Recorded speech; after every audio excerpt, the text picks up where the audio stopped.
मेरा तो आज का टॉपिक है बायोलॉजिकल माइग्रेशन। चलो भैया सबसे पहले देखते हैं। तो देखो यार, ये एक प्लांट है, लिख देते हैं प्लांट है। और इस प्लांट को हमने लगाया अपने फार्म के अंदर। अब हमको चाहिए यार ये प्लांट हमको ज़्यादा से ज़्यादा फर्टिलाइजर दे, इसको कम पे कोई प्रॉब्लम ना पड़े, इसको अच्छी दे। तो एक तो पहले तो हमें इसकी जो सॉइल है उसको फर्टाइल करनी पड़ेगी। उसके लिए हम डालेंगे फर्टिलाइजर्स। तो पहले तो हमने डाल दिए फर्टिलाइजर्स, ठीक है। First, add fertilizer to soil, ठीक है। हमने सॉइल में फर्टिलाइजर्स ऐड किए। दूसरा, हम चाहते हैं कि इसमें कोई पेस्ट वगैरह ना लगे, कोई कीड़े वगैरह ना लगे, हमारी फसल खराब हो जाएगी। अगर कीड़े मकोड़े लग जाएंगे तो फसल खराब हो जाएगी। कीड़े मकोड़े लग गए या कुछ भी हार्मफुल कोई भी फंगस लगे, कुछ लगे, तो उससे फिर हमारी यार जो है ना फसल खराब हो जाएगी। तो इसलिए हम इसमें डाल देंगे पेस्टिसाइड, ताकि उनसे ये बचा के रखें। तो पेस्टिसाइड्स इसमें डाल देंगे। Second, added pesticides, pesticide. अब ये सारी चीज़ें हमने ऐड कर दी इसके अंदर।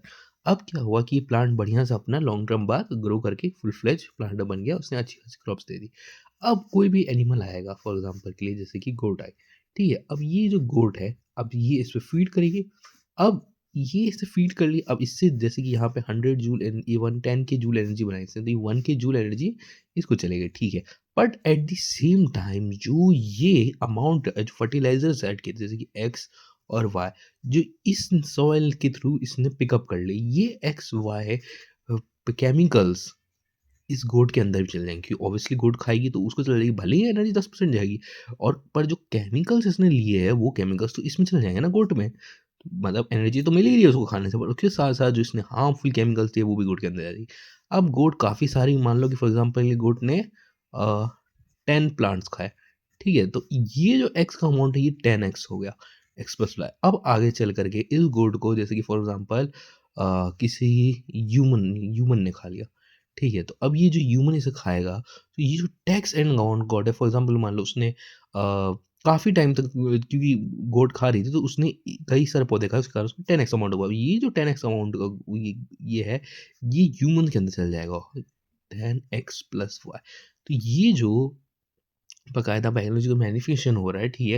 इसमें एक ह्यूमन ने, पहले तो प्लांट था, उसने अंदर केमिकल गए, जैसे for example X and Y.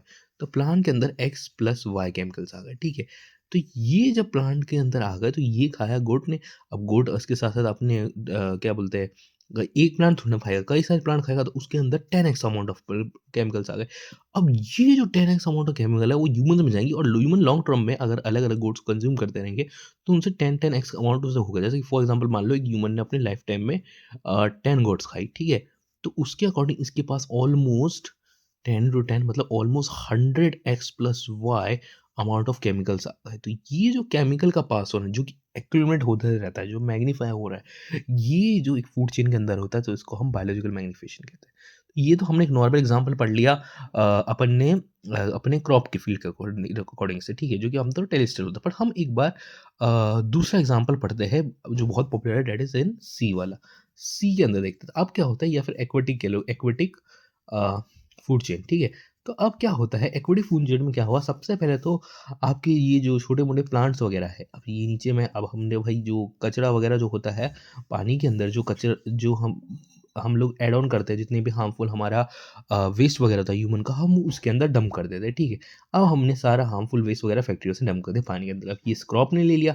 अब क्रॉप के अंदर खूब केमिकल इकट्ठा हो गए। फर्स्ट देखो यहाँ पे लिख देते हैं, केमिकल्स फ्रॉम फैक्ट्री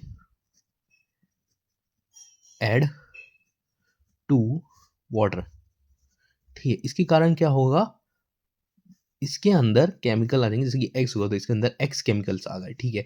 अब ये प्लांट के ऊपर फीड करेगी एक स्मॉल फिश। अब ये स्मॉल फिश ने जब इस पे फीड किया, तब ये कई सारे प्लांट्स के ऊपर फीड करेगी। फॉर एग्जांपल इसने 10 प्लांट्स पे फीड किया, तो ये 10x अमाउंट ऑफ केमिकल्स अपने ले लेगी। इसके बाद इस स्मॉल फिश को कई बड़ी बड़ी फिश खाएगी, और बड़ी फिश अपनी बिग फिश अपने बिग फिश अपने लाइफ स्पैन में कई सारी स्मॉल फिशेस खाएगी, ऑलमोस्ट 100 के आसपास। तो ये ऑलमोस्ट 1000 केमिकल्स हो जाएंगे। और जब इस फिश को और बड़ी फिश जैसे शार्क वगैरह, जो कि टर्चरी कंज्यूमर में आता है, टॉप होता है ना, क्योंकि एनर्जी लेवल से यूज नहीं करते 3-4 से ज़्यादा, तो ये जब खाएगी तब इसके कई सारे फिश को खा जाएगी। इसके कारण इसमें ऑलमोस्ट 10,000 या इवन 1 लाख तक, 100 100 10,000 ये केमिकल्स आ जाएँगे या इससे भी ज़्यादा केमिकल्स आ जाएँगे। अगर इससे भी ज़्यादा केमिकल जाएँगे सर आम तौर पे अच्छे खासे एनिमल से फीड करते हैं, उनके ऊपर कई सारे लॉन्ग टर्म में एक्यूमुलेट होते रहता है, उसके पूरे लाइफ टाइम में कई सारे एक्यूमुलेट होंगे और इसके कारण क्योंकि खुद भी स्मॉल फिश भी काफ़ी सारे केमिकल्स खाएगी अपने पूरे लाइफ स्पैन में, तो इसके अंदर भी अच्छे खासे केमिकल एक्यूमुलेट हो जाएँगे और जब वो शार्क खाएगा, तब उसमें ऑलमोस्ट 10,000 के आस-पास केमिकल एक्यूमुलेट हो जाएँगे। तो ये जो है जिसके अंदर जो केमिकल एक जगह प्लांट ने पिकअप किया उसके थ्रू वो आगे चल के स्मॉल फिश में गया, स्मॉल फिश से बिग फिश में गया, बिग फिश में फिर वो शार्क में गया। ये एक्यूमुलेशन जो है केमिकल्स का इसको हम कहते हैं बायोलॉजिकल मैग्नीफिकेशन, ठीक है। सेम वे जैसे हमने प्लांट में पढ़ा हमने यहाँ पे सीम पढ़ लिया। अब कुछ लाइनें लिख लेते हैं।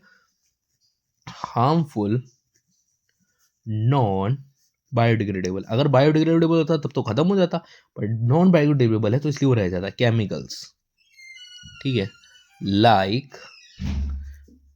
पेस्टिसाइड्स एंटर फूड चेन और इंक्रीज कंसंट्रेशन, जैसे कि हमने देखा कि अभी कैसे इंक्रीज हुए, 10 है तो 10 से 100 गए, 100 से फिर 10,000, 10,000 हो गए, 10,000 फिर 10,000 हो गए, ठीक है। Answer at each successive level. अच्छा ये मैंने एग्जांपल देने के लिए लिखा है, एक्चुअल में अगर आप देखोगे तो बहुत ज़्यादा एक्यूमुलेशन हो सकता है क्योंकि अगर एक एक फिश है तो यार बहुत सारे प्लांट को खाएगी और अगर वो फिश से को एक बड़ी फिश खा रही है तो बड़ी फिश तो कई सारी फिश को खा रही है और उन फिशों ने कई सारे प्लांट्स खाए तो उसके अंदर और ज़्यादा केमिकल्स ऐड और जो बिग फिश है उसको शार्क खाएगी, बिग फिश ने लाइफ में कितने सारे केमिकल्स खाए होंगे और उस केमिकल जब वो शार्क उसके ऊपर फीड गई तो उसमें कितने सारे फिशेज को फीड किया हुआ तो उसके अंदर multiple number of times chemicals increase होते रहेंगे। एग्जांपल के लिए ठीक है हमने लिया है पर multiple numbers of time chemical accumulate होंगे तो harmful non biodegradable chemicals like pesticide enter food chain increase the successive trophic level increase होती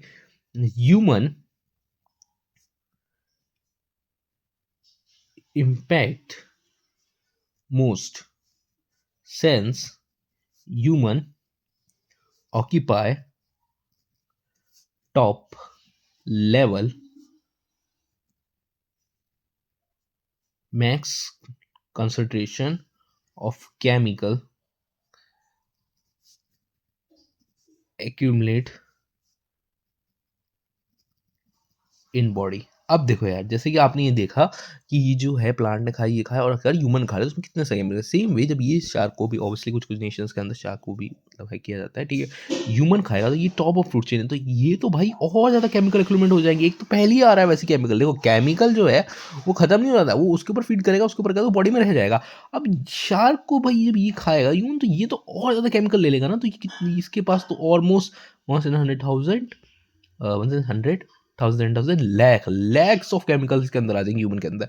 और ह्यूमन के लिए अंदर क्यों आ जाएंगे क्योंकि भाई ह्यूमन जो है वो सबसे टॉप कह सकते हो कि आप लेवल ऑक्यूपाई करता है फूड चेन का क्योंकि ह्यूमन सबसे मतलब सबसे ज़्यादा या फिर जो भी टर्चरी कंज्यूमर होगा उसके अंदर हमेशा सबसे ज़्यादा केमिकल एक्यूमुलेट होगी, इसलिए ह्यूमंस को इसमें सबसे ज़्यादा कंसिडर ह्यूमंस में पाया जाता है क्योंकि ह्यूमन सबसे ऊपर के ट्रॉपिक्स लेवल में आते हैं। आमतौर पर हम लोग ह्यूमन होकर बाकी सब स्पीशीज पे फीड करते हैं ना, तो इसलिए सबसे ज़्यादा कंसिडरेशन है वो टॉप लेवल की फूड चेन में पाया जाता है केमिकल्स का। और आमतौर पर ह्यूमन क्योंकि सबसे सुपीरियर में आते हैं, not in terms of mortality like in terms of कि ह्यूमन अगर आप देखोगे तो क्या बोलते हैं कि फूड चेन में फीडिंग के मामले में सबसे ऊपर होता है क्योंकि उनके पास पावर बहुत ज़्यादा ऑब्वियसली स्मॉल फीड करते हैं, इसलिए ये जो हार्मफुल केमिकल्स है ये सब कहीं ना कहीं पास हो जाएंगे और मैग्नीफाई होते जाएंगे, इसके कारण वो आगे चल करके ह्यूमंस के अंदर बहुत सारे एक्यूमुलेट हो जाएंगे। तो इसलिए हम लोग कह सकते हैं कि जो ये बायोलॉजिकल मैग्नीफिकेशन है में सबसे ज़्यादा एक्यूमुलेशन जो होता है, लाइक पहले डेफिनेशन क्या है, harmful non biodegradable chemicals pesticide enter food chain concentration trophic level में इंक्रीज होता है कंसंट्रेशन।